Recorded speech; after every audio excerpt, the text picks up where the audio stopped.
ধরেন আমি একটা আইডিয়া পাইলাম যে আমি যেটার কথা আমি আপনাকে বললাম যে হচ্ছে ল্যাম্পটিক ড্রেনেজ ব্রাশ। তো আমি যদি সার্চ করি এটা নিয়ে, আমি অ্যামাজনের হোম পেজে ফেরত গেলাম, ল্যাম্পটিক counter face brush.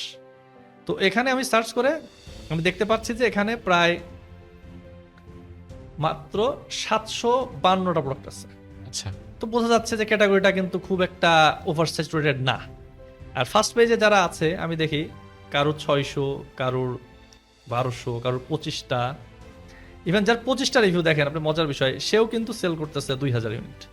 2000 unit, 25টা review 25টা review নিয়ে মাত্র। দ্যাট মিন্স হচ্ছে কি মানে আপনি ভাইন স্টার্ট করে আমি করতে পারবো। তাহলে তো আপনি বললেন যে ট্রেডের যেই জায়গার ব্যাপারটা বললেন যে ওইটা নিলে হইতেছে কি যে $200 পে করার পর আমাকে 30টা যে রিভিউটা দিতেছে ওইটা হলে আপনার হয়ে যাচ্ছে, তাহলে তো শুরু করে দেওয়া শুরু করা যাচ্ছে। যাচ্ছে। পারফেক্ট।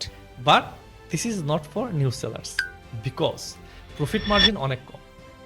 এখানে যে প্রোডাক্টগুলো সেল হচ্ছে $5, $6, $9, $8, একজন সেল করতেছে $14, তার 600 রিভিউ। নর্মালি $5 থেকে শুরু করে $14 পর্যন্ত দেখলাম, তার মানে এভারেজে কিন্তু $10 দাম প্রোডাক্টের। $10 একটা প্রোডাক্ট সেল করার জন্য কিন্তু আপনার যে পরিমাণ নলেজ লাগবে আপনি অ্যাজ এ বিগিনার পারবেন না।